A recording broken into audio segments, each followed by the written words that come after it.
They pushed her out before sunrise. Ramatou Traore's suitcase split open on the red dust clothes, spilling like evidence of a crime she never committed. Hawa Traore's voice carried across the compound, sharp, satisfied. "You failed, my son. Leave our house." Phones were already raised. Neighbors whispered the word everyone knew: Barren. Ibrahim Traore stood behind his mother's hands, shaking, eyes fixed on the ground. He did not speak. Ramatou did not cry. She pressed a palm to her stomach as a sudden pain stole her breath. Something new, something unseen. The gate slammed shut.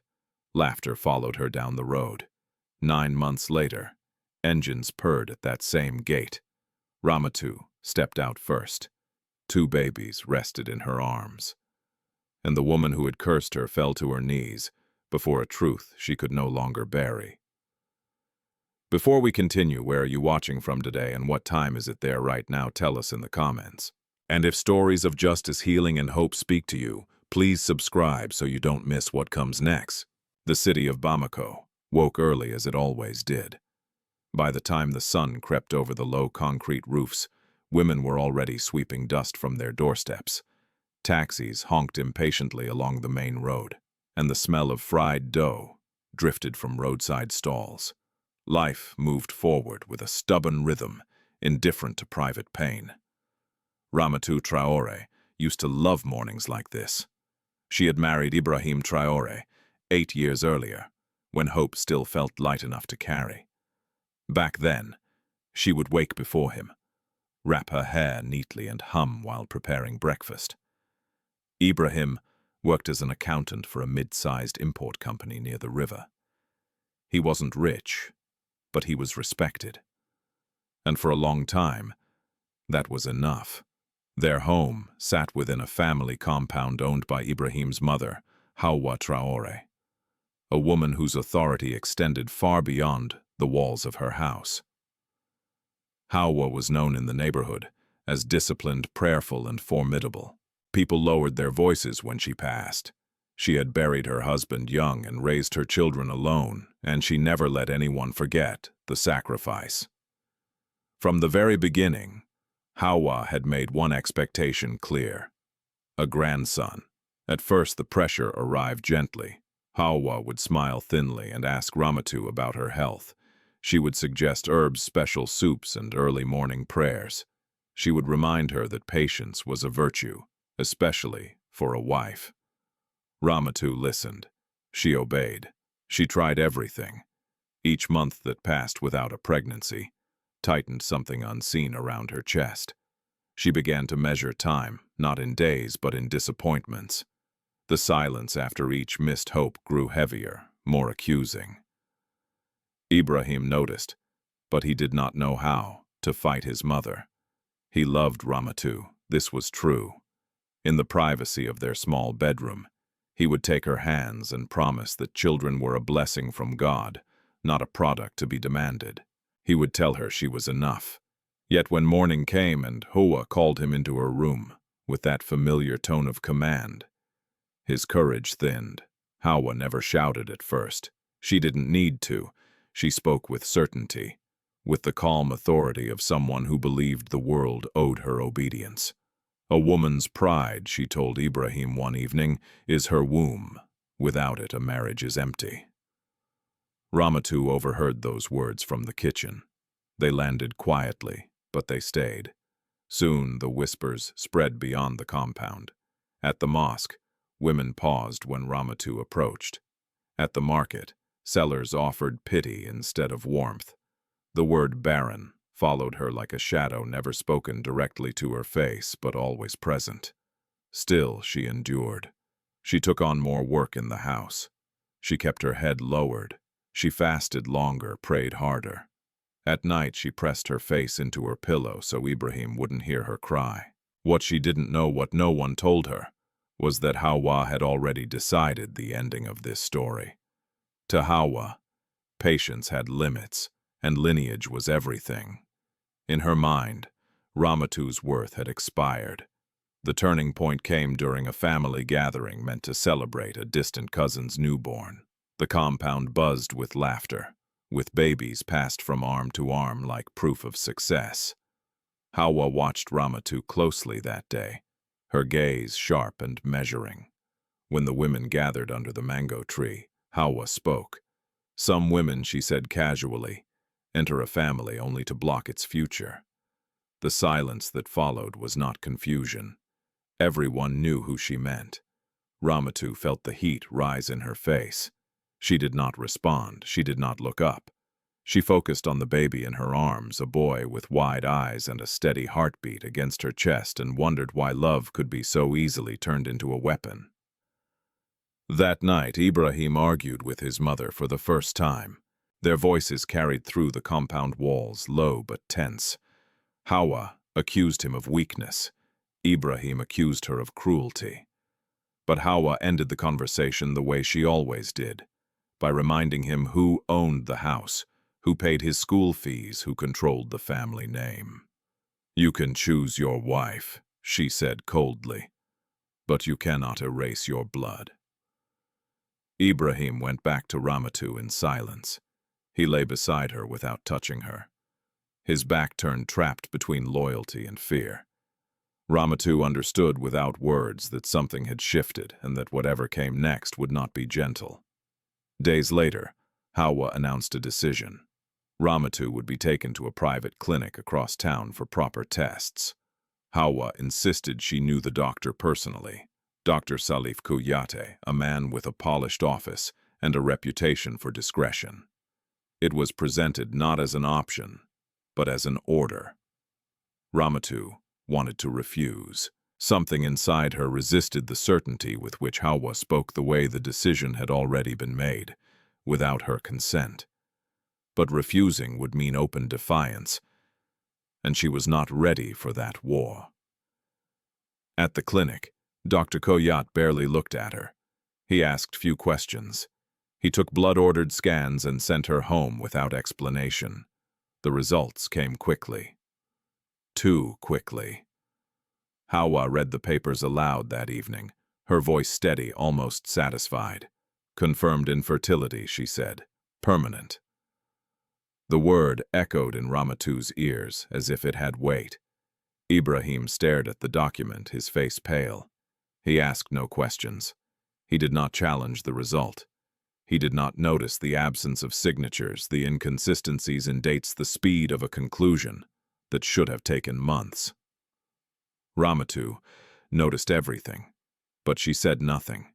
That night she lay awake beside her husband, listening to the city breathe outside their window. She placed a hand on her stomach, not in hope, not yet, but in quiet defiance. Something inside her refused to accept the finality imposed on her life. Beyond the compound walls, Bamako continued as always. Taxis passed, radios played, children laughed, and somewhere within the silence of a woman's body, a truth waited, patient, unseen, and dangerous to those who had built their power on lies. The weeks after the clinic visit moved differently inside the Traore compound. Nothing was said openly, yet everything had changed. Hawa Traore no longer pretended. The thin courtesy she once offered Ramatou vanished, replaced by deliberate distance. Meals were eaten without her. Decisions were made without her presence. Instructions were delivered through Ibrahim as if Ramatou were already a ghost in her own home.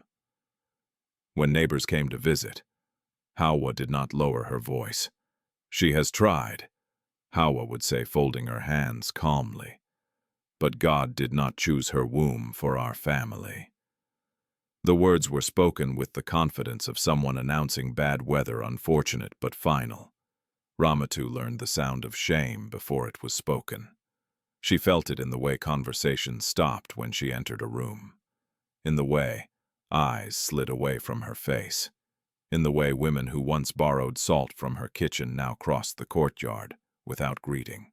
At the market, she overheard a vendor whisper, "That's Ibrahim's wife, the one with no children."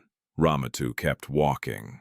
At night she prayed longer than ever before, not for a miracle, but for strength. She asked for the ability to remain human in a place determined to reduce her to a failure. Ibrahim grew quieter with each passing day. He stayed out later after work. When he returned, his shoulders sagged with a tiredness that had nothing to do with labor.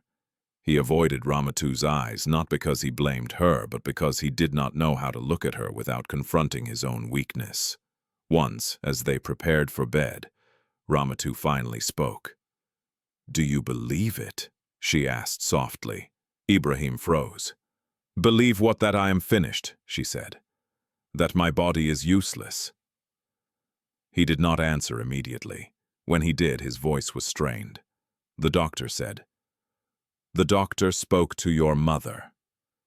Ramatou interrupted gently. "Not to me." Silence stretched between them. "I don't know what to think," Ibrahim admitted. "She has always managed things." Ramatou nodded. That was the truth he couldn't escape. Hawa had managed his entire life, and now she was managing the end of his marriage.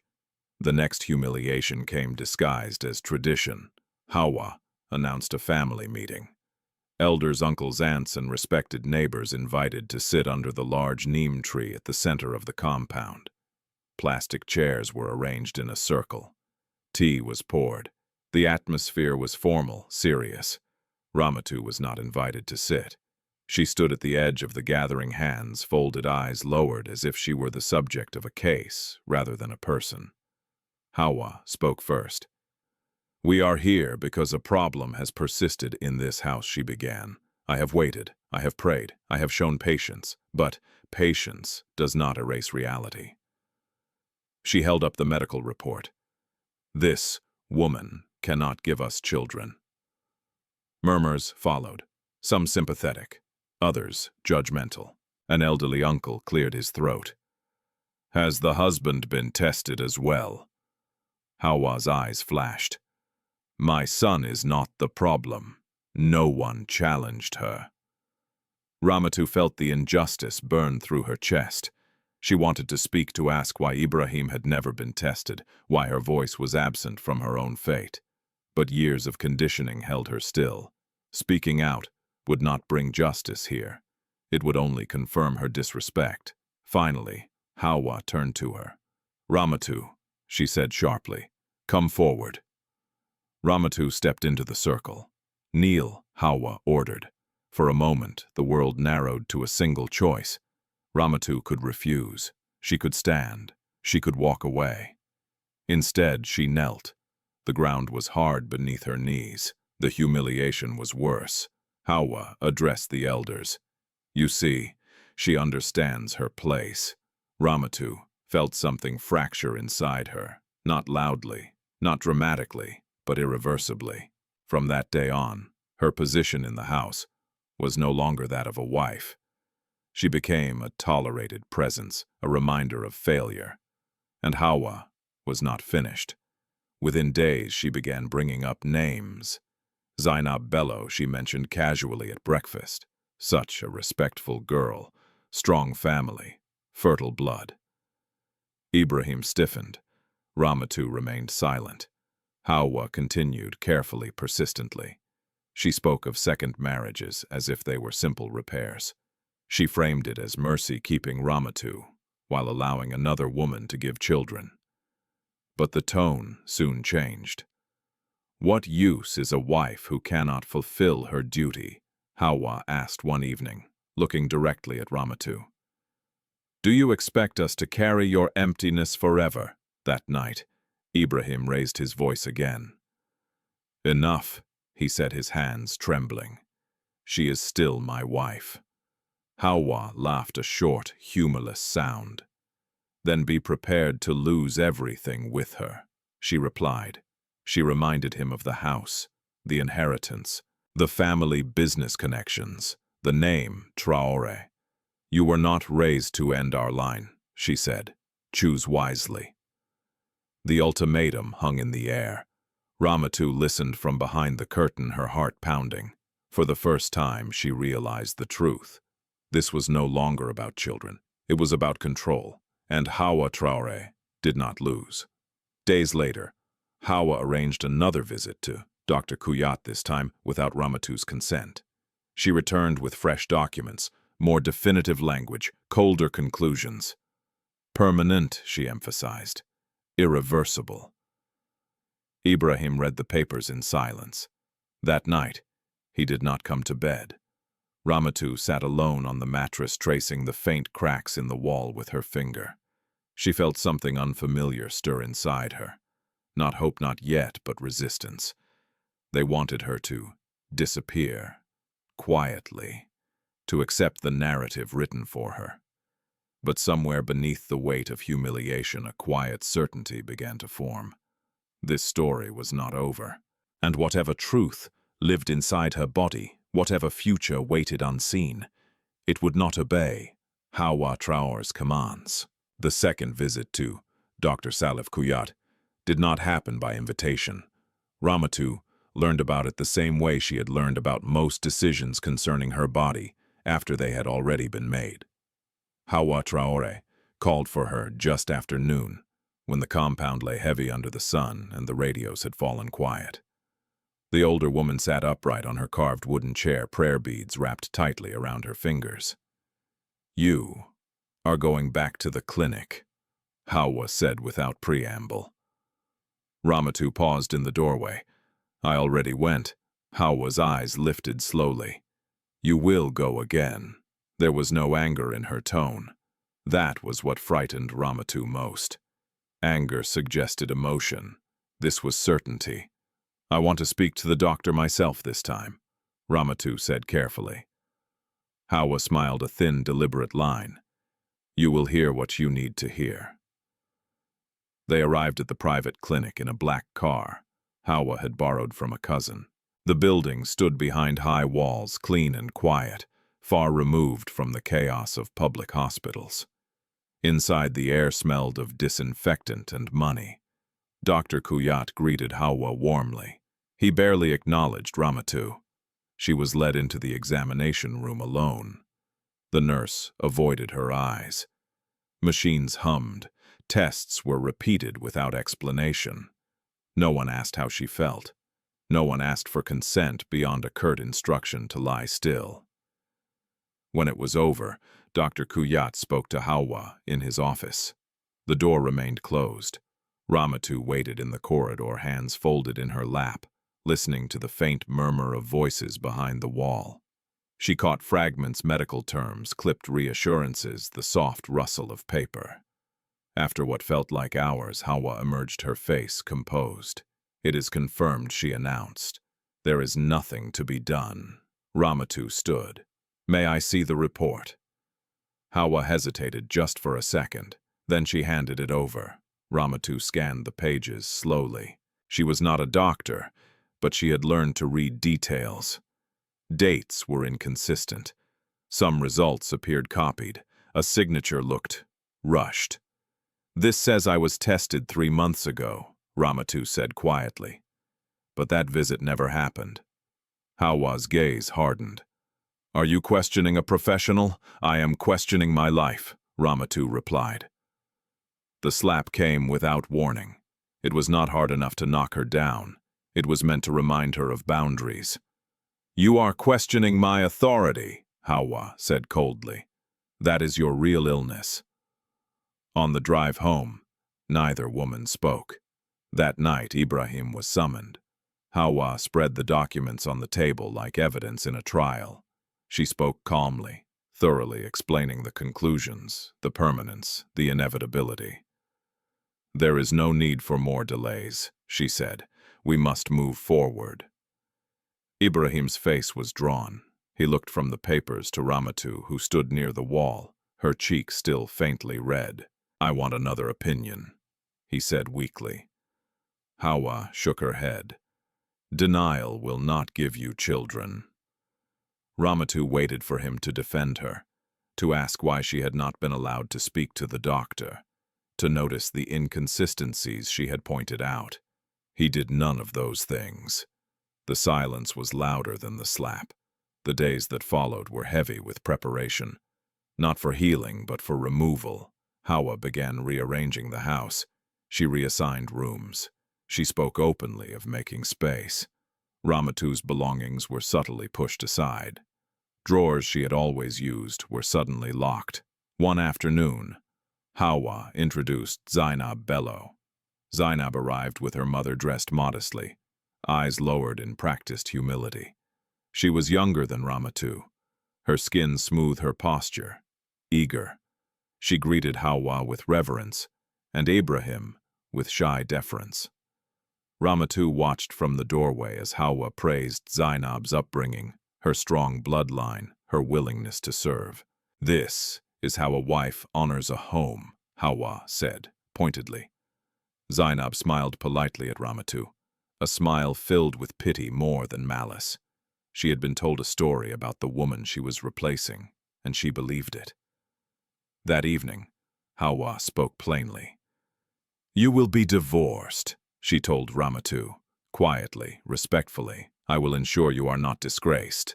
Ramatou laughed, a short, broken sound she did not recognize as her own. "Disgraced," she repeated. "I have already been stripped in front of everyone." Hawa stood. "Do not provoke me." For the first time, Ramatou raised her voice. "You bribed that doctor," she said.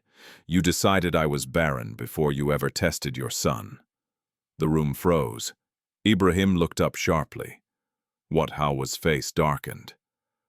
"How dare you? Ibrahim has never been tested." Ramatou continued her words, trembling but relentless.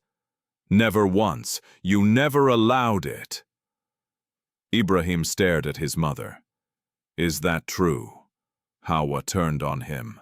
"Do not let her poison you." The moment passed. Ibrahim's shoulders slumped. The weight of a lifetime of obedience pressed him back into silence. "I cannot fight her," he said softly to Ramatou, not to his mother. "I don't know how." Those words broke something final. The divorce papers came 2 days later. They were signed in the presence of elders who did not ask questions. Hawa spoke for everyone. Ibrahim signed with shaking hands. Ramatou's signature was steady. She did not cry. At dawn, Hawa ordered her to leave. No farewell, no apology, only a suitcase and a command. As Ramatou stepped onto the dusty road beyond the compound gate, she felt hollow and strangely calm. They believed they had erased her. They did not know that inside her body, beyond their reach, something was already growing quietly, stubbornly, and beyond Hawa Traore's control. The city stirred awake behind her, and Ramatou Traore walked forward carrying nothing but truth and a future no one had permission to take. Ramatou Traore did not leave the Traore compound as a wife. She left as a rumor. By the time the sun fully rose, the story had already traveled through courtyards, across market stalls, into taxis and prayer halls. People did not ask what had happened. They assumed they knew. A woman without children had finally been sent away. Order restored. Ramatou walked until the sounds of the compound faded behind her. The suitcase felt heavier with every step, not because of what it carried, but because of what it had lost. 8 years of marriage compressed into folded clothes and unanswered questions. She did not know where she was going. She only knew she could not stop. The first night she slept on the floor of a distant cousin's one-room apartment, sharing space with 3 children and a leaking roof. The cousin did not ask questions. She did not offer comfort either. Hospitality came with conditions, and Ramatou understood that staying too long would invite suspicion. By the 3rd day she had moved again. She found work at the edge of the central market, sorting peppers, cleaning stalls, carrying water. The pay was small and irregular, but it kept her moving. Movement, she discovered, dulled the pain. Still, her body began to change. At first it was subtle, a heaviness in the mornings, a nausea that came and went, fatigue that sank deep into her bones. She dismissed it as stress, as hunger, as the cost of survival. But then her monthly cycle did not come. She told herself it meant nothing. Trauma could disrupt the body, she reasoned. Fear could delay anything. Hope was dangerous, she had learned that. 2 weeks later, the dizziness came while she was lifting a sack of onions. The world tilted. Sounds blurred. She dropped to her knees in the dust, hands shaking. A woman selling tomatoes rushed over. "Are you pregnant?" she asked bluntly. Ramatou shook her head too quickly. No. That night she lay awake on the mat she rented by the week, her palm resting on her lower belly. The silence pressed in around her. When she finally went to a public clinic, it was not with expectation. It was with dread. The waiting room was crowded and loud, filled with coughing, crying children and the impatience of overworked staff. Ramatou waited for hours, her name called last. The nurse looked tired. She barely glanced at Ramatou as she handed her a small plastic cup. The test took minutes. The result felt like a lifetime. When the nurse returned, she paused, looked again. Then she looked at Ramatou. Really looked at her for the first time. "You are pregnant," she said slowly. Ramatou's ears rang. "That's not possible." The nurse shrugged. "Your body disagrees." Ramatou sat very still. The room seemed too small for what she was feeling. "How far along?" she whispered. "Early," the nurse replied. "But it's there." Ramatou left the clinic in a daze. She walked until the city blurred, until she reached the river and sat on the bank staring at the water. Pregnant. The word terrified her. She thought of Hawa Traore's certainty, of the papers, of the public shaming, of Ibrahim's silence. If she was pregnant now, then something had been wrong before, something deliberate. But fear outweighed anger. If Hawa found out, she would not accept it. She would erase it. Ramatou knew enough stories. She told no one. Weeks passed. Her body confirmed the truth in ways she could no longer deny. The nausea worsened. Her clothes tightened, the exhaustion deepened. Yet beneath the fear, something else grew, a fragile, defiant hope. She changed where she worked. She avoided places where people from the Traore neighborhood might pass. She saved every coin, skipped meals, hid when she had to. One evening she felt a sharp pain and panicked. At a different clinic farther from the city center, she met Aissatou Diallo, a midwife with kind eyes and a voice that did not rush. Aissatou listened. She listened as Ramatou spoke about the divorce, about the clinic, about the diagnosis, about the humiliation. She listened as if every word mattered. After examining her, Aissatou frowned, not with concern but with curiosity. "You were told you could never conceive?" she asked. "Yes," Ramatou said. Aissatou shook her head slowly. "Your body shows no sign of that." She ordered further scans. When the results came, Aissatou stared at the screen for a long moment. "You are carrying twins," she said. The room spun. "Twins," Ramatou repeated. Aissatou nodded. "Healthy, strong." Ramatou broke down, then not loudly, not dramatically, but completely. Years of humiliation collapsed into sobs she could not contain. Aissatou held her without questions, without judgment. When Ramatou could speak again, she asked the question that had been burning inside her. "Could someone have lied about my condition?" Aissatou's jaw tightened. "Yes." She explained gently about falsified records, bribed labs, unethical practices in private clinics that catered to powerful families. "Truth can be bought," she said quietly. "But bodies tell their own stories." Ramatou felt something harden inside her. Not anger yet, but resolve. She was not crazy. She was not broken. She had been sacrificed. For the first time since the divorce, she allowed herself to imagine a future, not as someone's discarded wife, but as a mother. Still danger loomed. Aissatou warned her to be careful. If they wanted you gone, before she said they may want you silent now. Ramatou nodded. She already knew.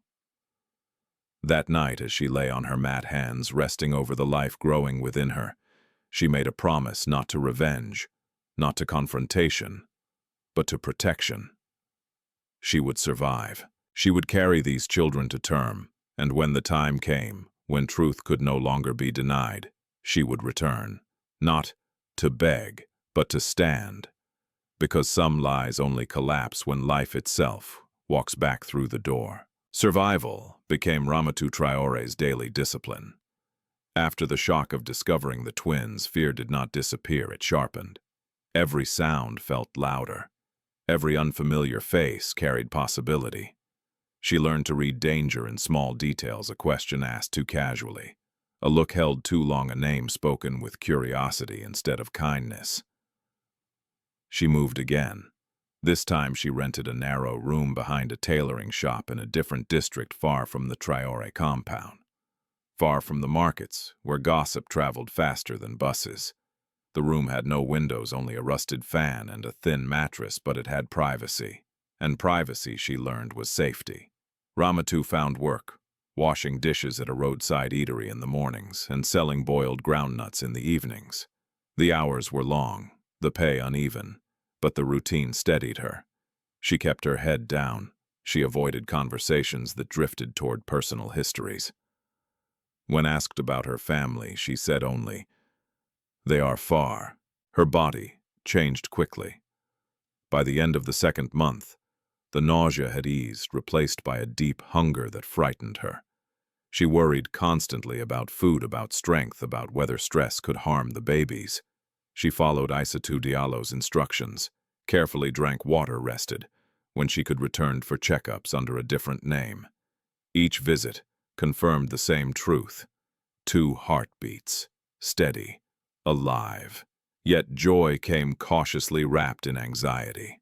Ramatou had learned what hope could cost. She thought often of Ibrahim Traore, not with longing but with unresolved questions. Did he know? Did he suspect? Did guilt visit him at night the way fear visited her? What she did not know was that life inside the Traore compound had also begun to unravel. Zainab Bello moved in quietly under Hawa's careful supervision. She was given Ramatou's old room, her shelves, her kitchen space.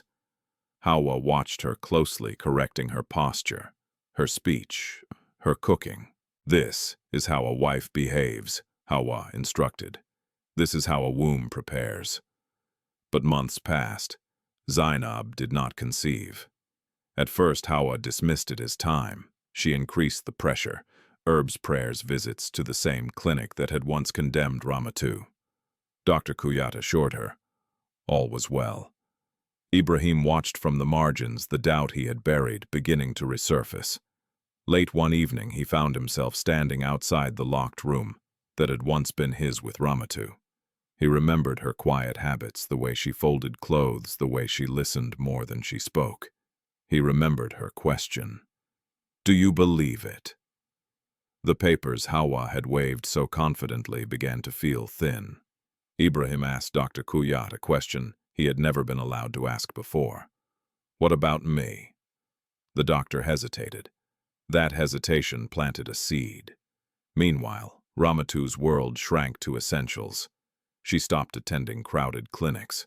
She avoided public transport during rush hours. She learned to sense when her body needed rest and when it needed movement. She learned to trust Aissatou, not just as a midwife, but as an ally.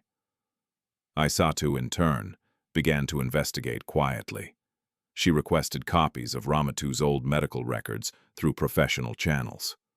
What she found confirmed her suspicions: duplicated forms, inconsistent lab values, a signature stamp used across multiple patients, all linked back to Dr. Kuyat's clinic. "This wasn't a mistake," Aissatou said one afternoon, lowering her voice. "This was a service." Ramatou closed her eyes. The truth, once named, felt heavier than ignorance. "What do I do?" she asked. First, Aissatou replied, "You stay alive. You protect those babies. Justice can wait until you are safe." Ramatou agreed. Still, she prepared. She saved copies of documents. She memorized dates. She wrote down names. She rehearsed the story of her body not as an accusation, but as evidence. By the 5th month, the twins' movements became unmistakable. At night, Ramatou lay awake, hands on her belly, whispering to them, stories of resilience, of quiet courage, of a mother who would not disappear. She did not know that Hawa Traore had begun to sense something wrong. A neighbor mentioned seeing Ramatou in another district heavier, slower. Someone else whispered about a woman who looked like Ibrahim's former wife at a clinic. Hawa dismissed the rumors at first. Then she heard one word that froze her breath. Pregnant. Rage flared, not disbelief, but betrayal. Hawa had built her authority on certainty. A pregnant Ramatou would expose the lie beneath it. She made inquiries, discreet ones at first, then more urgent. Ramatou felt the pressure before she understood it. A man lingered too long near the eatery. A woman asked too many questions about her background. One evening she noticed footsteps behind her that matched her pace. She ran. From that day on, fear walked beside her. Isatu urged her to leave the city temporarily, to stay with distant relatives. But Ramatou refused. Running forever would only prove weakness. She needed a plan, not an escape. By the 7th month, the twins were strong. Ramatou's body carried them with a determination she did not know she possessed. She left the eatery job and focused on protecting herself, taking small sewing tasks, working indoors when possible.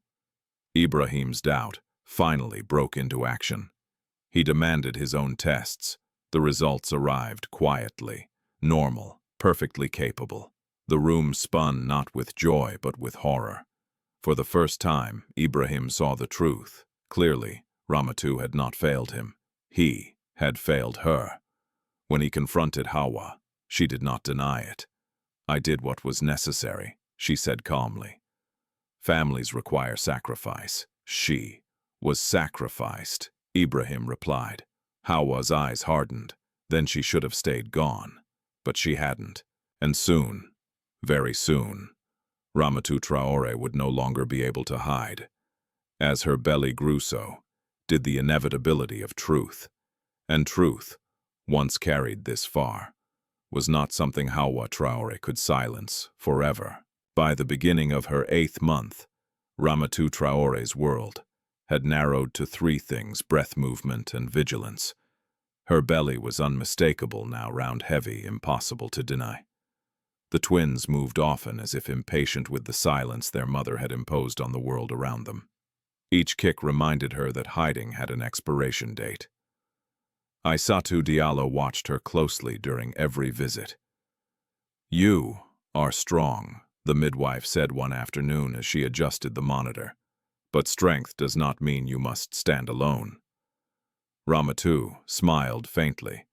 "Standing alone is what I know." Aissatou shook her head. "It is not what you deserve." They had moved Ramatou's appointments to irregular hours, sometimes early morning, sometimes near closing.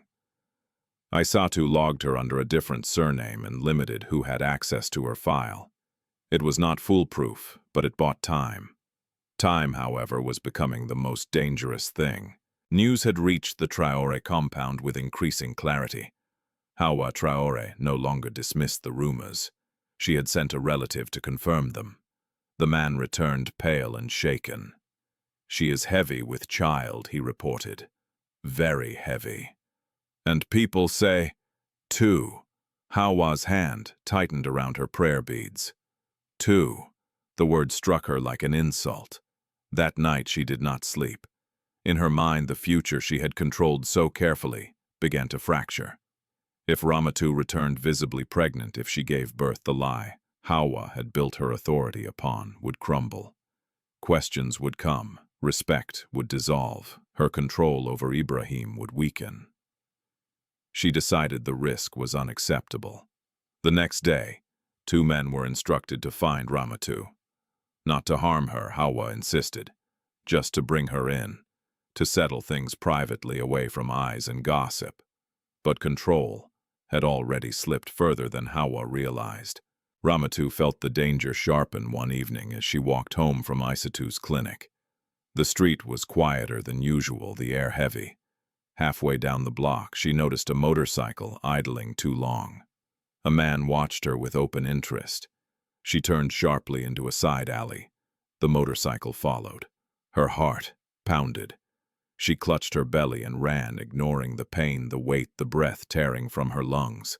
She ducked into a courtyard just as the motorcycle sped past. She did not stop shaking for an hour. That night she called Isatou for the first time outside clinic hours. "They know," Ramatou said simply. Isatou was silent for a moment. Then she spoke with decision.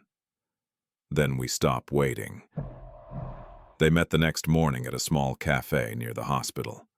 Isatou brought a folder, thick, organized, undeniable. Inside were copies of Ramatou's original test results from years earlier, before Hawa's interference. Normal, healthy, no sign of infertility. There were records of payments traced back to Dr. Kuyat's clinic. Statements from 2 former nurses who had resigned quietly after being asked to falsify reports. "This will not just expose what was done to you," Isatou said. "It will expose a system."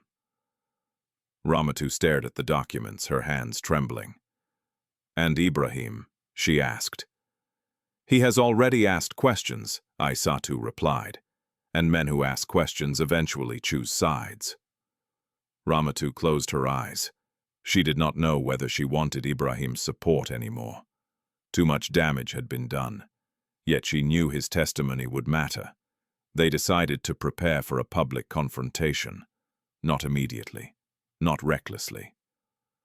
The twins' safety came first, but the evidence would be ready. Witnesses would be prepared. Ramatou would not return quietly. That afternoon, Ibrahim Traore finally found her. He did not come with Hawa's permission. He did not come with anger. He came alone, standing at the edge of the tailoring shop courtyard, looking smaller than she remembered. "Ramatou," he said softly. She did not invite him in. "I know," he continued, his voice breaking. "I know now." She waited. "They tested me," he said. "I was never the problem. You were never the problem." The words hung uselessly between them. "I am carrying twins," Ramatou replied calmly. Ibrahim's breath caught. "I heard." "You heard?" she repeated. "But you did not protect me." He nodded, tears filling his eyes. "I failed you." She studied him, this man she had once trusted with her future. She saw the regret, the shame, the fear of his mother still gripping him. "I am not coming back as your wife," she said. "Not like before." "I don't expect you to," Ibrahim replied quickly. "I only want to help, whatever that means." Ramatou considered him for a long moment. "If you help," she said slowly, "you help the truth. Not your mother, not your name. The truth. I choose," that he said, without hesitation. Still, trust did not return so easily. Ramatou's nights grew restless. Sleep came in fragments. The twins pressed against her ribs as if sensing the tension. Some nights she dreamed of the Traore compound, of gates slamming shut, of laughter echoing behind walls. Other nights she dreamed of walking back through those gates with her head high. The pressure intensified as the due date approached. Hawa's attempts grew bolder. One evening, Ramatou found a note, slipped under her door. No signature, only a warning to be wise and avoid shame. She burned it. Isatou urged her to stay close to the hospital. Labor could come early with twins, especially under stress. They arranged a discreet room where she could rest during the final weeks. On the eve of her 9th month, Ramatou stood alone by the window of the small room, watching city lights flicker to life. She placed both hands on her belly. "We are almost there," she whispered. She no longer doubted herself. Whatever happened next, whether Hawa fought, whether the community judged, whether Ibrahim stood firm, Ramatou Traore would not be erased again. She would not return as a rumor. She would return as evidence, and when she walked back into the life that had cast her out, she would do so, carrying not just children, but the truth that had been denied her. The countdown had begun, the last weeks before labor arrived, with a strange stillness as if the world were holding its breath. Ramatou Traore stayed close to the hospital, now sleeping in a small room. Isatou Diallo had arranged through a charity program for expectant mothers at risk. The walls were plain, the mattress thin, but for the first time since her expulsion, Ramatou felt something resembling security. Each morning she walked slowly in the courtyard, one hand supporting her back, the other resting protectively over her belly. The twins responded to her voice, to her touch, to the calm she forced herself to cultivate. Still, danger lingered like a shadow that never quite disappeared. Aissatou continued gathering evidence with the precision of someone who understood how fragile truth could be when power stood against it. She met quietly with the former nurses who had worked under Dr. Salif Kuyat. One had left medicine entirely after refusing to alter records again. Another had been dismissed when she asked too many questions. Their stories were similar. Payments made discreetly, instructions delivered verbally. No paper trail except the one Aissatou had begun to piece together. "This won't just end Hawa Traore's control," one nurse warned. "She has friends." Aissatou nodded. "So does truth. It just takes longer to arrive." Meanwhile, the Traore compound had become a place of tension and unease. Zainab Bello's failure to conceive had eroded her value in Hawa's eyes. Where once she had been praised, she was now corrected, watched, blamed. Hawa's frustration seeped into every interaction, her patience gone. Ibrahim Traore felt trapped in a house that no longer felt like his own. He had confronted Dr. Kuyat again, this time without his mother present. The doctor had tried to deflect, to dismiss Ibrahim's questions as emotional reactions. But when Ibrahim mentioned the inconsistencies in Ramatou's files, date signatures, duplicated results, the doctor's confidence faltered. "There are things you don't understand," Dr. Kuyat had said carefully. "I understand enough," Ibrahim replied. "And I understand that my wife was lied to." Dr. Kuyat said nothing more. Ibrahim left the clinic with a quiet resolve. He began copying documents, requesting files, asking questions that could not be brushed aside. Each answer led to another truth he wished he had seen sooner. Yet even now, fear of his mother's authority held him back. Hawa Traore was not a woman easily confronted. She wielded tradition like a weapon, respect like a shield. She had raised him to believe that obedience was survival. Breaking free felt like tearing away a part of himself. Ramatou sensed his struggle when he visited her again, briefly, cautiously. "I will stand with you," he said. "But she will not stop." Ramatou met his gaze steadily. "She already lost," she replied. "She just doesn't know it yet." The plan took shape carefully. Aissatou recommended waiting until after the birth, not only for Ramatou's safety, but because proof carried more weight when undeniable. Twins born to a woman declared permanently infertile would raise questions no elder could ignore. They prepared statements. They prepared witnesses. They arranged for legal counsel through a women's rights organization that specialized in medical abuse cases. Still, time felt perilous. One evening, as Ramatou returned from a short walk within the hospital grounds, she noticed a woman watching her too intently. The woman pretended to adjust her scarf when Ramatou looked back. Ramatou turned and went inside immediately. That night she dreamed of gates closing, of doors locking, of hands reaching for her children. She woke with a cry, heart racing, sweat cold on her skin. Aissatou increased security around the ward quietly. She did not announce it. She simply made sure Ramatou was never alone. The twins' arrival came sooner than expected. It began with a dull ache in Ramatou's lower back one humid afternoon. At first, she dismissed it as another false alarm. Twin pregnancies were known for discomfort. But when the pain returned stronger, rhythmic, she knew. Aissatou confirmed it with a glance. "It's starting." Panic flared briefly, then settled into focus. The labor was long and exhausting. Ramatou's body fought hard, tested by stress and months of tension. She cried out, clutched the sheets, whispered prayers between contractions. Aissatou stayed with her throughout, steady and unwavering. "You are not alone," she reminded her again and again.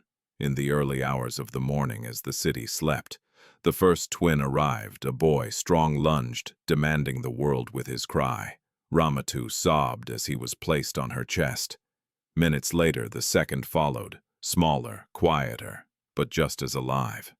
2 heartbeats, 2 proofs. Ramatou lay back, tears streaming down her temples, her entire body trembling with relief and disbelief. "They're here," she whispered. "They're here." Aissatou smiled, her own eyes wet. And so is the truth. News traveled quickly, quicker than anyone had planned. A nurse whispered to another. A phone vibrated. A message reached the wrong ears. By midday, Ramatou Traore knew. Her reaction was not sorrow. It was fury. She drove toward the hospital without announcement, her mind already constructing narratives, strategies, denials. She would control this. She always had. But when she arrived, she found the ward surrounded not by gossiping neighbors, but by officials, medical supervisors, representatives from the women's rights group. Aissatou stood firm at the entrance. "You are not authorized to enter," she told Hawa calmly. Hawa's voice rose. "That is my son's wife." "No," Aissatou corrected. "That is a patient under protection." The word protection cut deeply. Hawa realized then that the situation had shifted beyond her reach. Inside, Ramatou rested her newborn sons beside her, their tiny chests rising and falling in unison. She felt weak, emptied, and stronger than she had ever been. Ibrahim arrived quietly, an hour later. He stood at the doorway, overwhelmed by the sight. Twins. Living, breathing contradiction. He approached slowly, tears blurring his vision. "I am sorry," he whispered. Ramatou did not respond immediately. She watched her sons instead, memorizing their faces, their warmth. Finally, she spoke. "This changes everything," she said. "Not because I have children, but because the lie is finished." Outside the room, tension gathered. Ramatou Traore argued with officials. Dr. Kuyat was summoned. The evidence Aissatou had collected was being reviewed. The moment Hawa had feared had arrived, and this time there would be no silence to hide behind.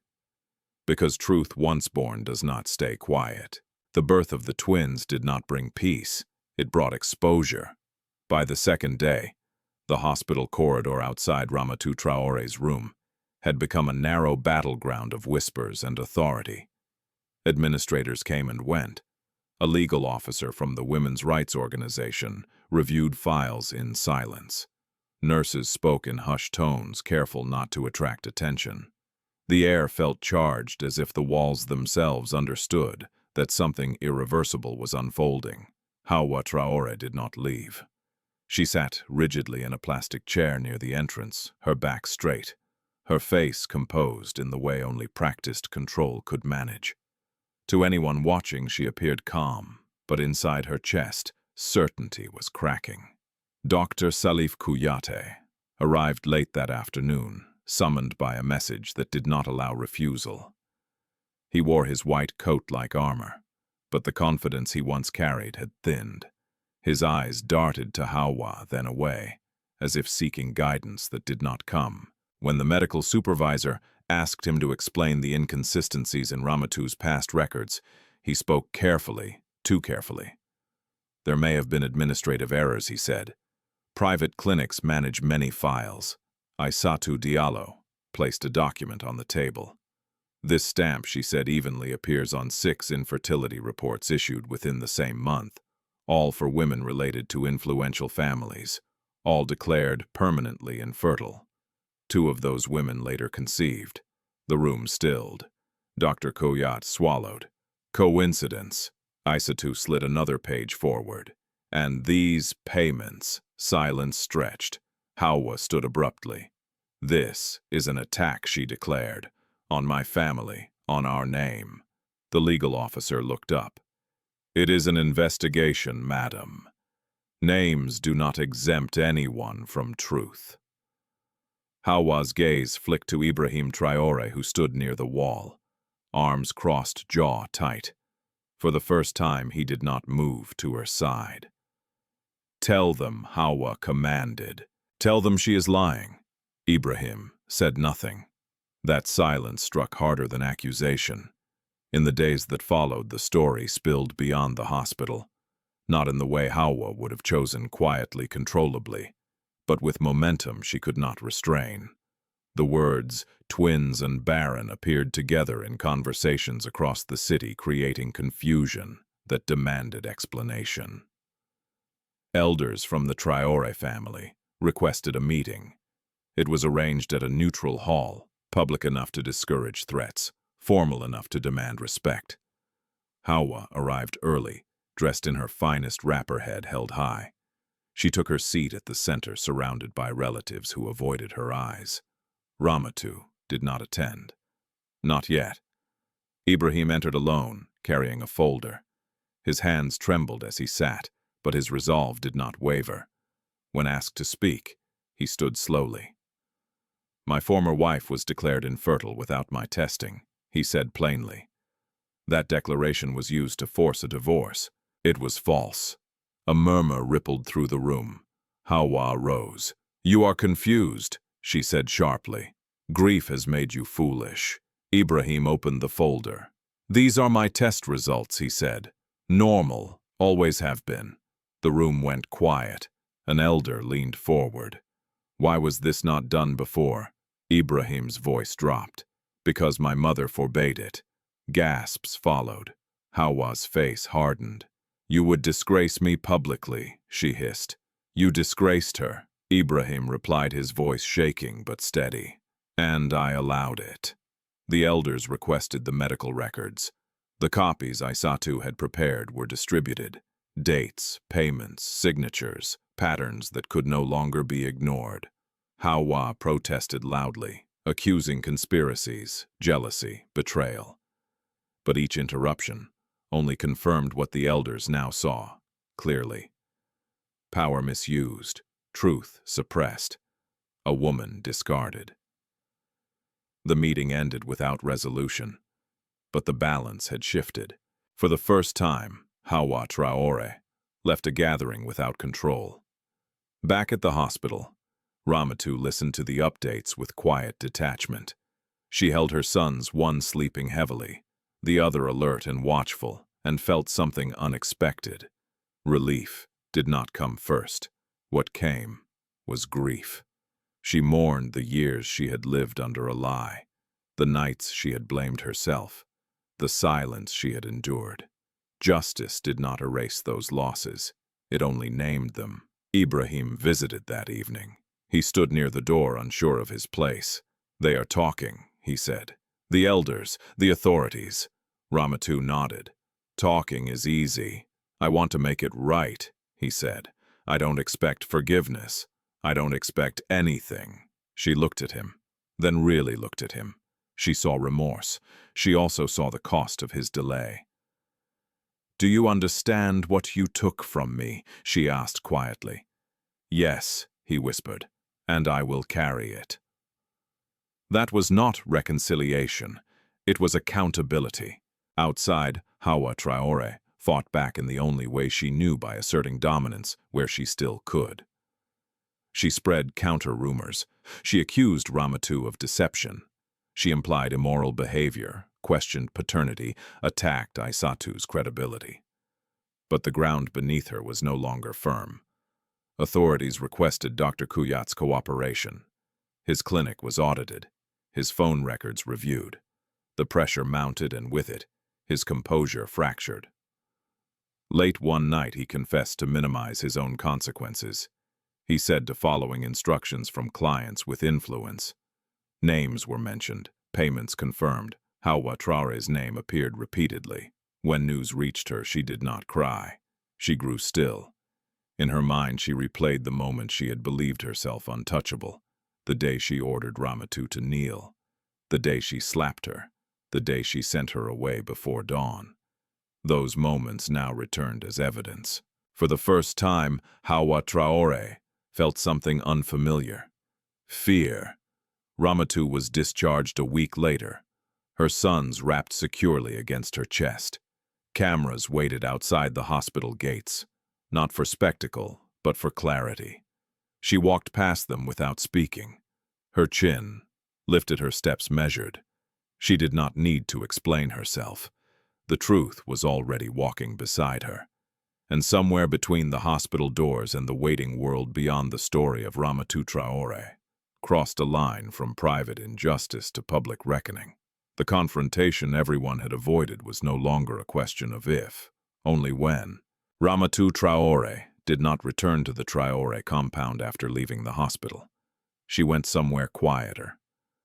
Aissatou Diallo helped her secure a small 2-room flat on the edge of the city, close enough to medical care, but far from the eyes that had once defined her worth.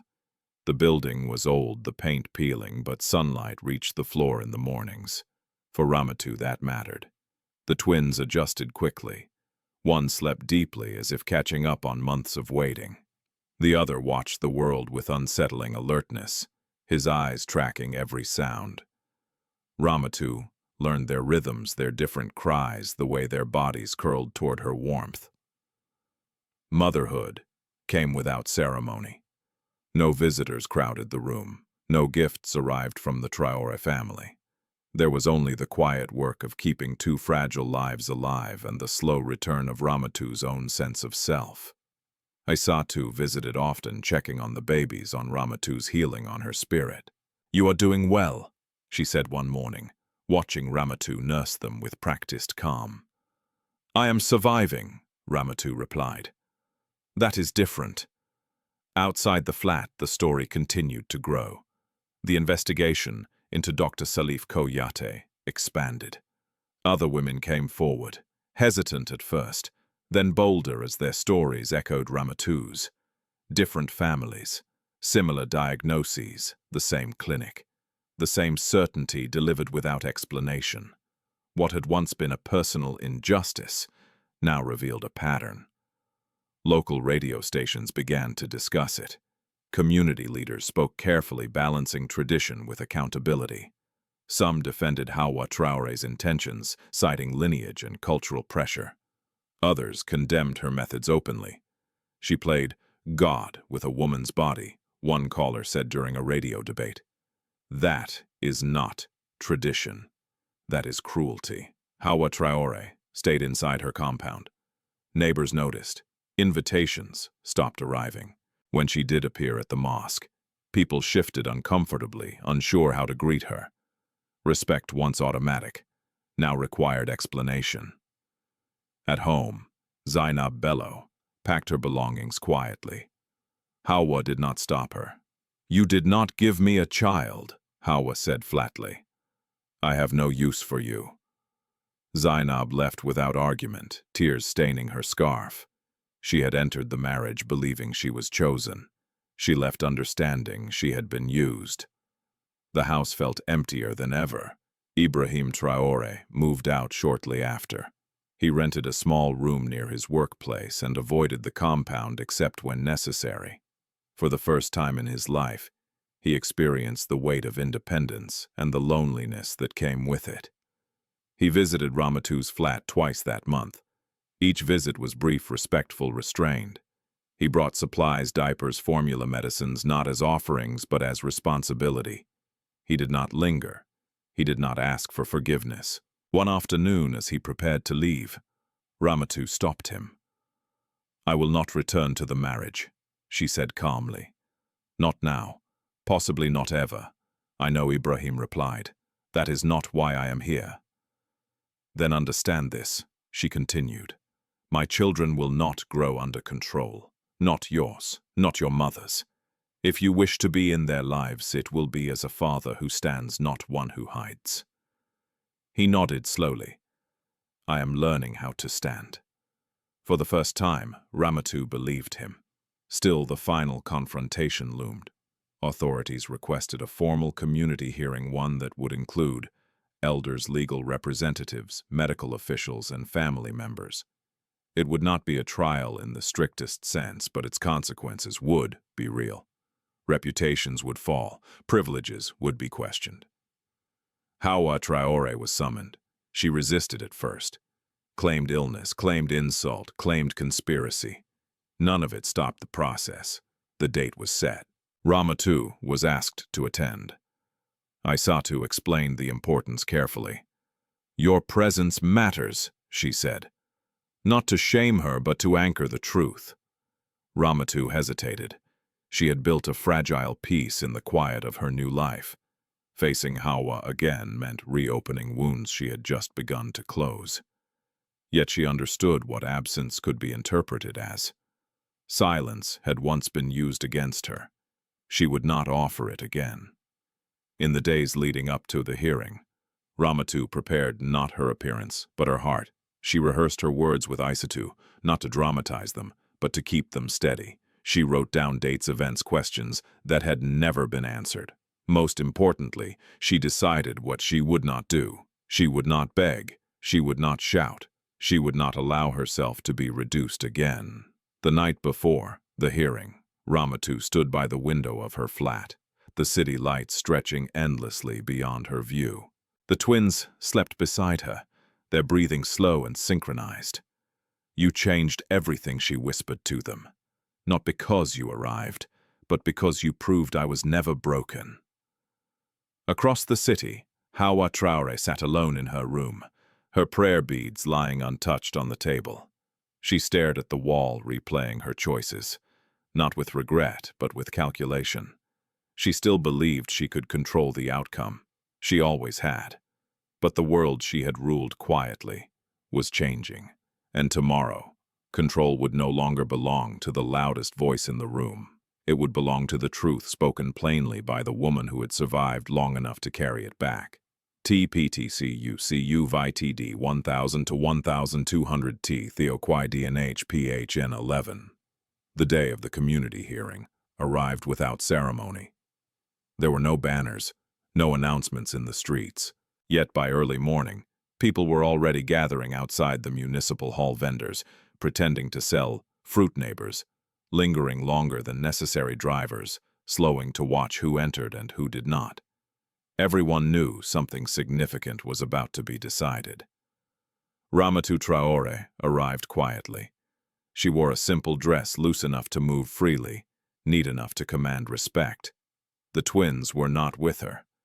Aissatou Diallo had insisted they remain at the flat away from crowds and noise. Ramatou agreed. This confrontation was not for them. It was for the lie that had shaped their beginning. Inside the hall, rows of plastic chairs faced a long table where elders, legal observers, and medical officials were already seated. The room smelled faintly of dust and disinfectant, a place accustomed to disputes that were never meant to be resolved gently. Ramatou Traore entered last.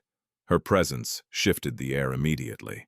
She was dressed in dark, expensive fabric headscarf, tied precisely, chin lifted. To anyone who did not know the story, she still looked like authority incarnate. She did not look at Ramatou. Ibrahim Traore sat 2 rows behind the elders, his posture rigid, hands clasped together, as if holding himself in place. When the proceedings began, there were no dramatic speeches. The moderator outlined the purpose of the hearing: to address allegations of medical manipulation, coercion, and abuse of authority within a family context. The language was careful. The implications were not. Aissatou spoke first. She presented the medical records calmly, explaining inconsistencies in date signatures and test results. She described the pattern: women linked to powerful families, all diagnosed with irreversible infertility, all through the same clinic. "These documents," she said, tapping the folder gently, "do not belong to a single case. They reveal a practice." Dr. Salif Kuyat was called to respond. He looked smaller without his white coat. His explanation unraveled quickly under questioning. The pressure of the room, the weight of corroborating evidence, the absence of Hawa's reassurance. Everything collapsed into fragments. He admitted to altering reports. He admitted to accepting payments. He admitted to acting under instruction. When asked whose instruction, he hesitated. Every eye turned toward Ramatou Traore. She stood slowly, her expression controlled. "This is an attempt to shame me," she said. "I did what any mother would do to protect her family." A murmur rippled through the hall. "Did you instruct the doctor to falsify records?" the moderator asked. Hawa did not answer directly. "I trusted professionals." "That is not an answer," an elder said sharply. The silence stretched. Finally, Hawa spoke. "Yes." The word landed heavily. "Yes," she repeated louder now. "I ensured the truth was made clear." Ramatou's fingers curled at her sides, not in anger but in recognition. The lie had been spoken plainly at last. "You ensured a lie," Aissatou corrected. Hawa turned toward Ramatou for the first time. Her gaze was sharp, resentful. "You were unsuitable," she said coldly. "A family cannot wait forever." Ramatou stepped forward. Her voice did not shake. "You did not wait," she said.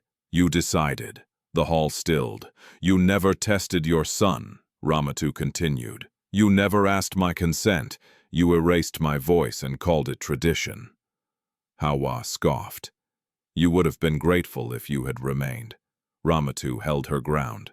"Grateful for humiliation, for exile, for being called broken when I was whole." She paused, then added quietly, "I carried your grandchildren while you called me empty." A sharp intake of breath echoed across the room. Ibrahim stood. "I failed her," he said, his voice hoarse. "But my mother orchestrated it." The elders exchanged glances. The weight of testimony was undeniable now. The moderator concluded the session with measured finality. The case would be forwarded for legal review. Dr. Kuyat's clinic would be suspended pending investigation. Hawa Traore would face consequences, social, legal, and financial. Hawa said nothing more. When the hall emptied, she remained seated, her authority stripped bare in public view. Outside, Ramatou felt the tension drain from her body all at once. Her knees weakened. Aissatou steadied her. "It's done," Aissatou said softly. "No," Ramatou replied. "It has begun." That evening, as Ramatou returned to her flat, a commotion erupted near the building. Two men argued loudly with the landlord. One pointed toward Ramatou's door. Aissatou reacted instantly, pulling Ramatou inside and locking it. Through the thin walls, Ramatou heard the landlord's raised voice. "No, I won't be part of this." The men left eventually, their footsteps fading. Aissatou turned to Ramatou, concern etched across her face. "They are not finished," she said. Ramatou nodded. "Neither am I." That night she slept lightly, waking at every sound. The twins stirred in their sleep, unaware of the storm that still hovered over their beginnings. Some consequences come quietly, others fight back, and Hawa Traore had not yet accepted a world in which she no longer controlled the ending. The aftermath of the hearing did not bring calm. It brought movement. For days after, Ramatou Traore lived inside a tightening circle of vigilance. The flat that had felt like refuge now felt exposed. Every knock on the door startled her. Every unfamiliar voice in the stairwell made her heart race. Aissatou Diallo stayed close, coordinating quietly with the women's rights organization that had stepped in after the hearing. "They are trying to regain control," Aissatou said one evening, reviewing messages on her phone. "Not through law, through fear." Ramatou nodded. She had expected this. Hawa Traore had never retreated gracefully. A woman who had ruled through certainty would not accept uncertainty without resistance.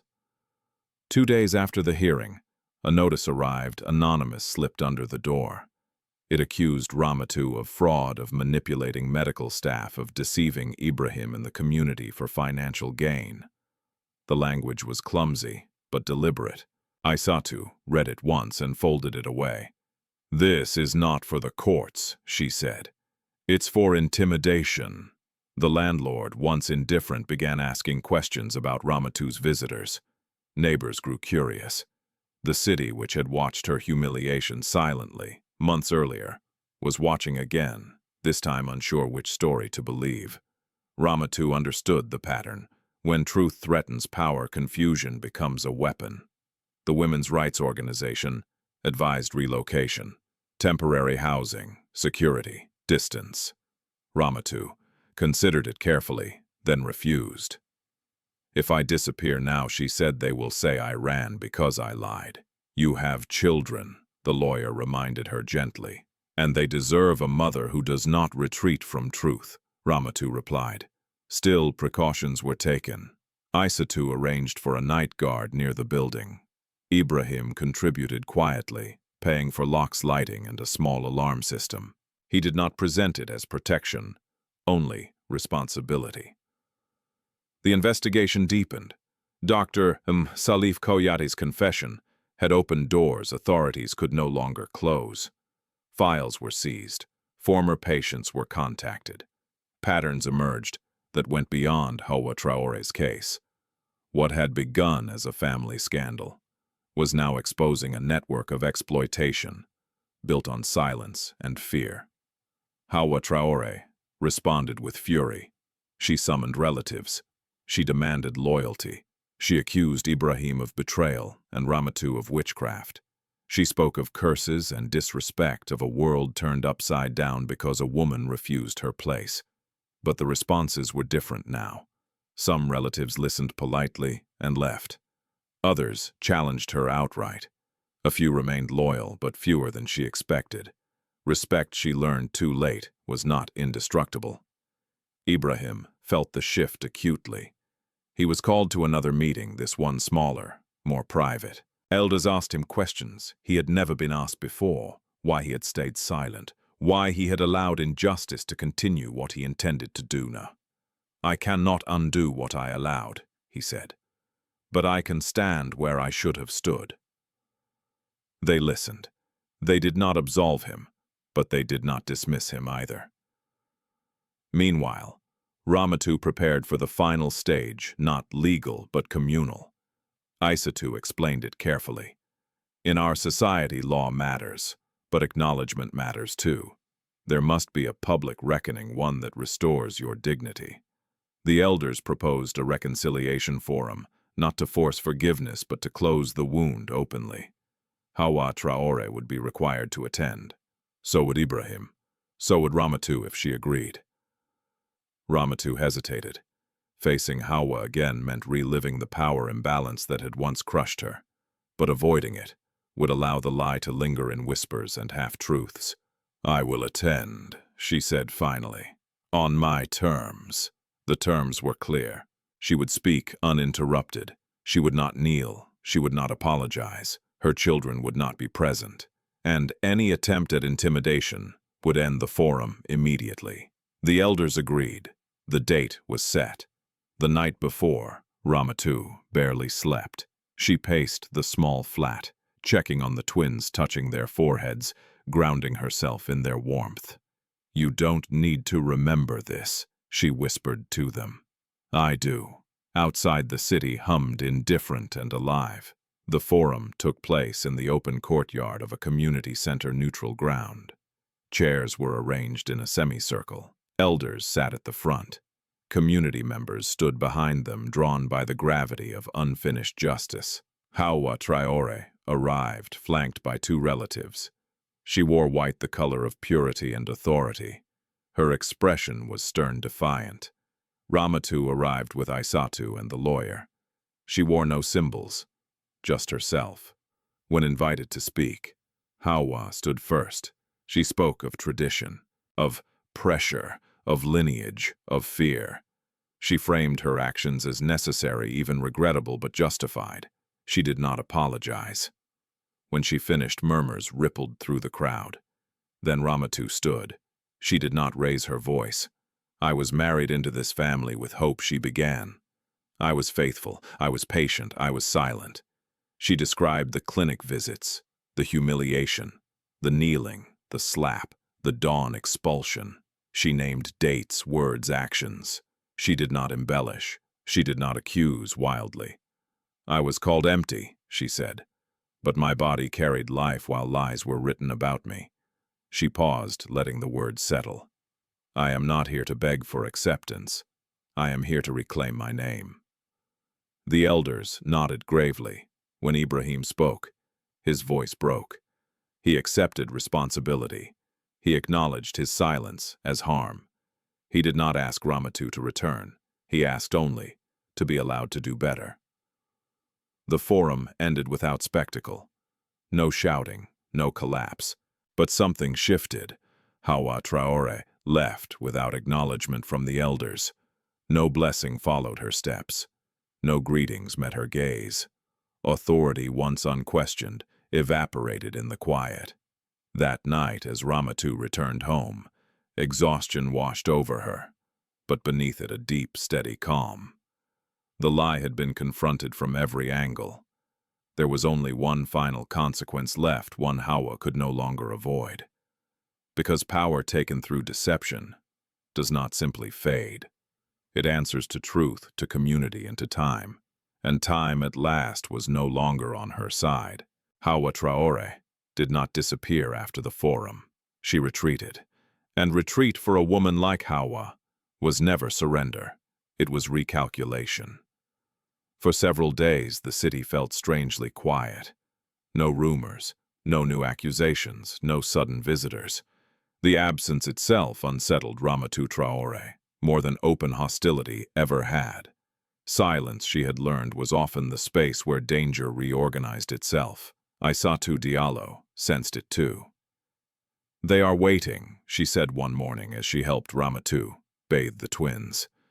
"People who lose control rarely strike immediately. They wait for fatigue." Ramatou nodded. Fatigue had already begun to settle into her bones. Night feedings blurred into dawn. Her body, still healing from childbirth, ached in ways she ignored. The twins demanded everything: her time, her strength, her attention, and still she remained alert. The first sign came as an official-looking envelope slipped under her door. Inside was a summons. Ramatou read it once, then again. She was being accused of fraud, of deliberately deceiving her former husband and the community, by concealing a pregnancy, of manipulating medical staff, of seeking financial advantage through public sympathy. The language was polished, legal, designed to intimidate. Aissatou exhaled slowly when she saw it. "This is their last card. They're trying to turn me into the criminal," Ramatou said calmly. "Yes," Aissatou replied, "because if they discredit you, the truth becomes noise." The women's rights lawyer reviewed the document and shook her head. "It's weak, but it's dangerous. Not because it will succeed, but because of what they might do if it doesn't." Precautions intensified overnight. Ramatou was advised not to leave the flat alone. The twins' names were kept out of all documentation. Neighbors were quietly informed to watch for unfamiliar visitors. Aissatou slept on a mattress near the door. Ibrahim Traore arrived late that evening, his face drawn. "She's desperate," he said. "My mother is being questioned again. Accounts frozen, relatives distancing themselves. She believes you are the source of everything." "I am the truth," Ramatou replied. Ibrahim nodded. "That is what terrifies her." The next morning, the trap tightened. Two officials arrived at the building, uniformed, formal, polite to the point of menace.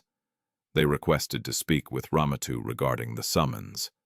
They insisted she accompany them briefly to clarify matters.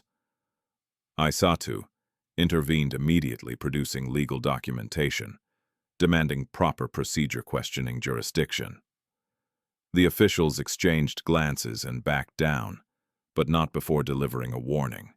"Non-cooperation may be interpreted unfavorably," one of them said. As they left, Ramatou felt her pulse race. "This is escalation," Aissatou said grimly. "They want to scare you into a mistake." Ramatou sat down slowly, one hand bracing her abdomen. Pain flickered, not sharp but insistent.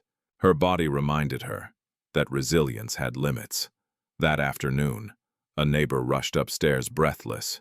"There are people downstairs," she whispered, "asking questions about your children." Ramatou's blood ran cold. Aissatou moved quickly, peering through the window. A car idled across the street.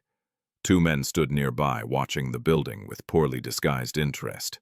"They're not officials," Aissatou said. "They're here for leverage." Panic surged. Ramatou gathered the twins, instinctively pressing them to her chest.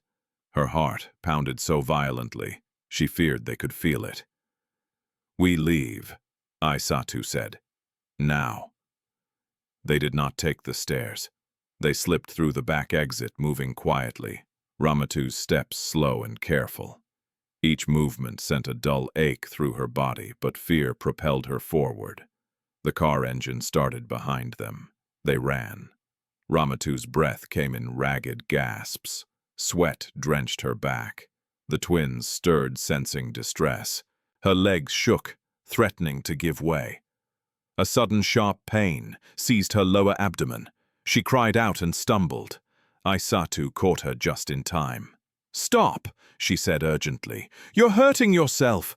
Ramatou clutched, her stomach, teeth clenched as another wave hit. Not labor. She knew that pain now, but something close enough to freeze her blood. Stress. Danger. Her body was protesting. They ducked into a small clinic nearby, one Aissatou knew well. The doors closed behind them just as the car passed, slowing, then moving on. Inside, Ramatou collapsed onto a bench, trembling. The clinic nurse examined her quickly. "You need rest," she said firmly. "Your body cannot take this." Tears streamed down Ramatou's face, not from pain alone, but from exhaustion.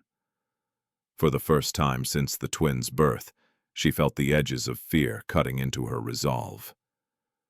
"They won't stop," she whispered. Aissatou took her hands. "Then we stop them." That night, the lawyer made calls. The harassment was documented. The attempted intimidation recorded. Witnesses identified. The evidence, now overwhelming, was forwarded to higher authorities, beyond local influence, beyond Ramatou Traore's reach. The response was swift. By morning, restraining orders were issued. Any further contact from Ramatou Traore or her representatives would constitute a criminal offense. The summons against Ramatou was suspended pending review and quietly dismissed. When news reached Hawa, something finally cracked. She arrived at the Women's Rights Office, unannounced, demanding access, shouting accusations. Security escorted her out as she screamed that Ramatou had destroyed her life.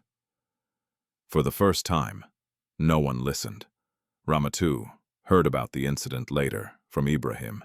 She looked small, he said softly, angry, afraid.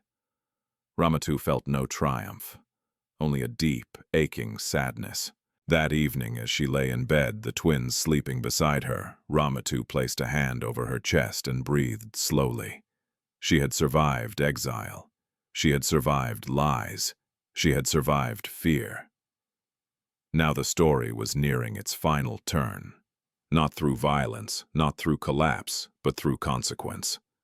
Because when power fails to silence truth, it often reveals itself fully. And Ramatou Traore, stripped of her authority, stood on the edge of that revelation. The last chapter was no longer in her hands. The final reckoning did not arrive with sirens or shouting. It came with paperwork. 3 days after the attempted intimidation, a formal notice was delivered to Ramatou Traore's compound, stamped, signed, unmistakable. Accounts were frozen pending investigation. Properties linked to the falsification scheme were placed under review. Dr. Salif Kouyat's clinic license was officially revoked and charges were filed. The language was precise, unemotional. It did not argue.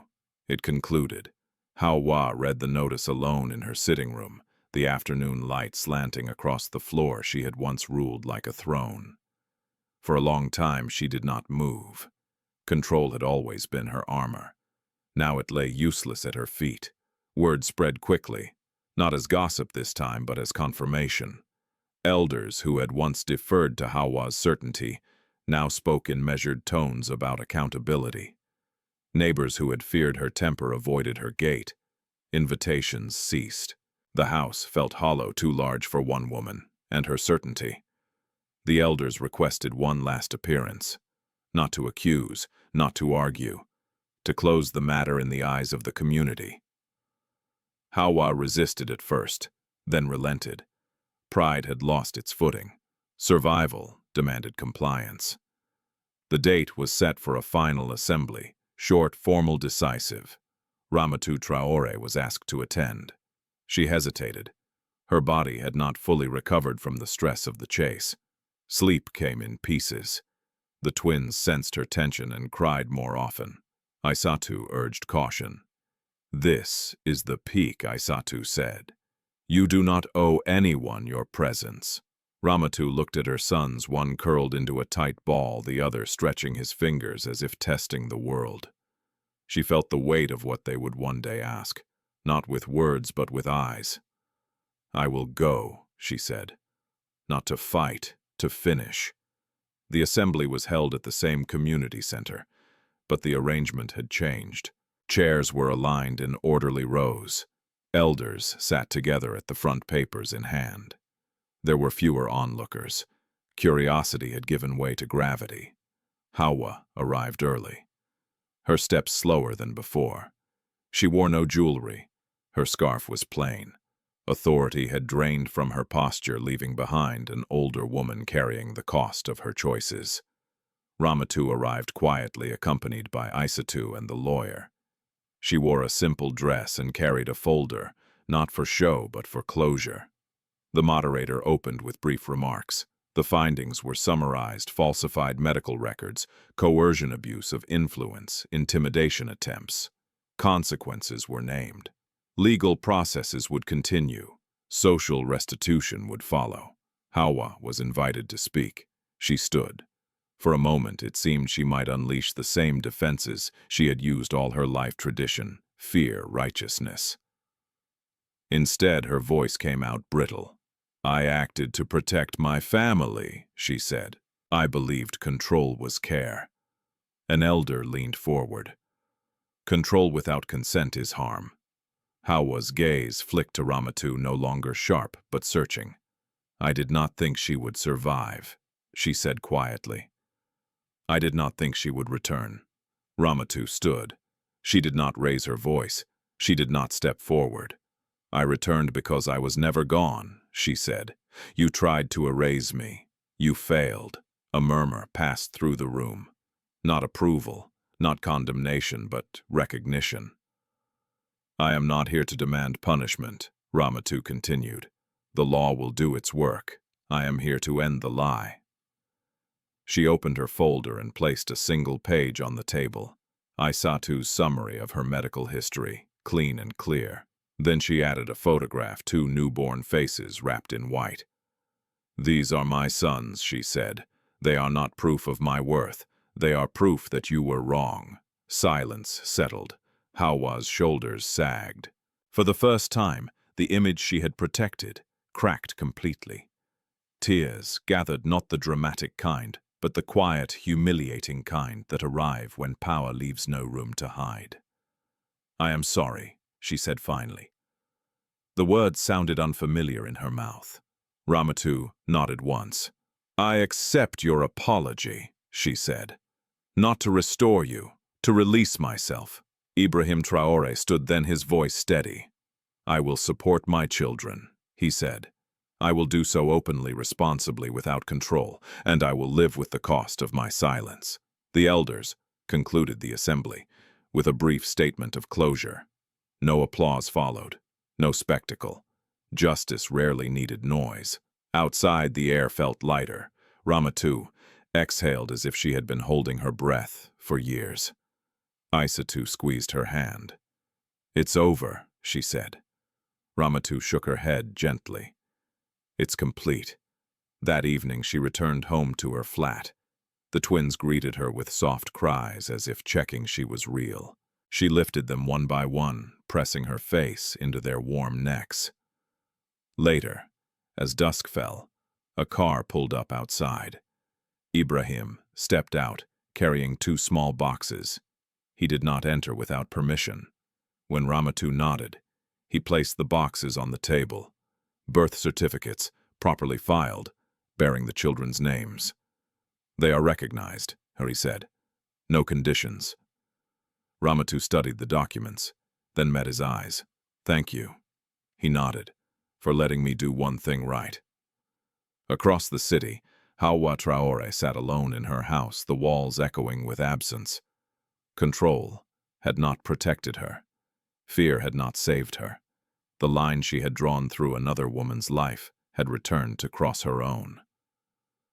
Ramatou stood by her window that night, the twins asleep behind her, the city alive below.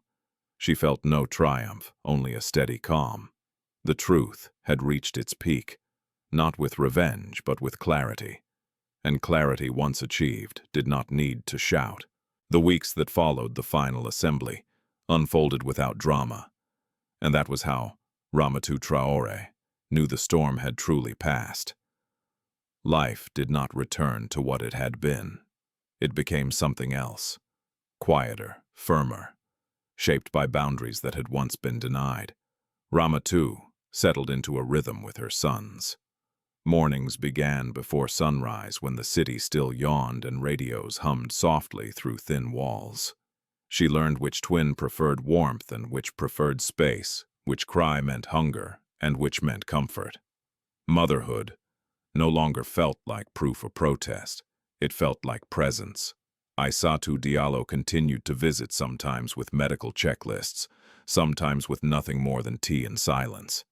Their conversations shifted away from evidence and strategy, toward the ordinary details of living school plans for the future, savings goals, the kind of work Ramatou might return to when the boys were older.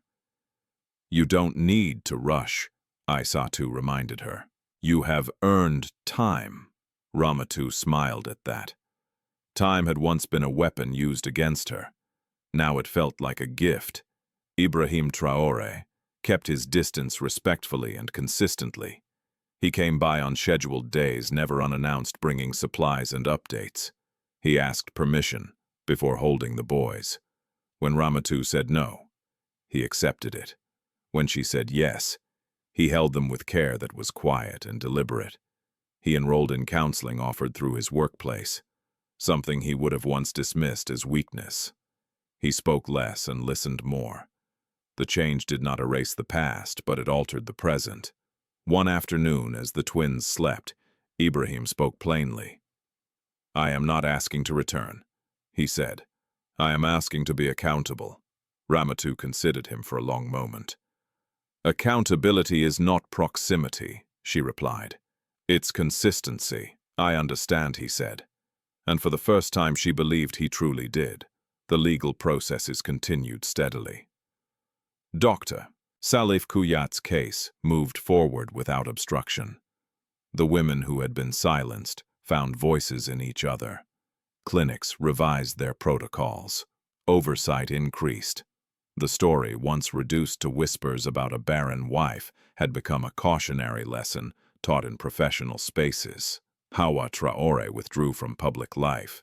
She sold one of her properties to cover legal expenses. She stopped attending community gatherings. When she walked to the mosque, people greeted her politely, without deference. Power had been replaced by distance. She sent a message, once short restrained, asking to see the children. Ramatou did not respond immediately. Days later, she replied with clarity. "Not now. When trust exists, not obligation." There was no reply. Ramatou felt no guilt. Boundaries were not punishment. They were protection. As months passed, Ramatou found work again, part-time, flexible, meaningful. She joined a cooperative run by women who had faced similar forms of control. They shared childcare skills and stories. Laughter returned, not the nervous kind, but the full-bodied kind that arrived when fear no longer dictated posture. The twins grew strong. Their personalities emerged, one calm and observant, the other restless and curious. Neighbors learned their names. The flat filled with ordinary noise. One evening, Ramatou stood by the window watching the city lights flicker on. She thought about the road that had led her here, the dawn expulsion, the kneeling, the slap, the silence. She did not romanticize survival. She honored it. She had not won because she returned with twins. She had won because she returned with truth and refused to kneel again. When the first birthday approached, Ramatou hosted a small gathering. Aissatou came, a few women from the cooperative. Ibrahim attended briefly, leaving early without prompting. There were no speeches, no announcements, just food music and children on the floor. As the night ended, Ramatou cleaned quietly, the twins asleep in the next room. She felt tired in the good way, earned, not drained. She knew challenges would come. Healing was not a straight line. Justice did not erase scars, but she also knew this control had lost its hold. Her life was no longer a verdict passed by others. It was a story she was writing slowly, deliberately in her own voice. Outside, the city breathed. Inside, Ramatou Traore rested. And for the first time, rest felt like freedom. The story of Ramatou Traore is not about twins. It is about truth. For too long, Ramatou was told who she was by people who held power over her body, her marriage, and her silence. She was labeled, managed, and discarded, not because she lacked worth, but because her dignity stood in the way of someone else's control. Like many women, she was taught that endurance was virtue and obedience was survival, and for a long time she believed it. What changed her life was not revenge. It was clarity. Ramatou did not heal by shouting louder than her oppressors. She healed by refusing to disappear, by protecting her truth, even when it was inconvenient, even when it was dangerous. By understanding that forgiveness does not mean surrender, and that reconciliation without accountability is only another form of injustice. This story reminds us that power built on lies always demands silence, and that silence is often mistaken for peace. But real peace does not come from enduring harm quietly. It comes from naming it, confronting it, and choosing dignity over fear. Ramatou's journey also teaches us something uncomfortable but necessary. Good people can still cause harm when they choose comfort over courage. Silence is never neutral, and accountability, when it finally comes, must be carried without excuses. Most importantly, this story is about hope that is grounded in reality, not fairy tales. Healing does not always mean returning to what was broken. Sometimes it means building something new with stronger boundaries and a clearer sense of self. Sometimes justice looks quiet. Sometimes it looks like a woman standing upright, no longer asking for permission to exist. If this story moved you, take a moment to reflect. Where in your own life have you been asked to stay silent to keep the peace? And what truth are you still carrying alone? Share your thoughts in the comments. Your story matters, and someone reading may need it more than you realize. If you believe in stories about justice, healing, and human dignity, especially stories rooted in African experiences, please subscribe to the channel.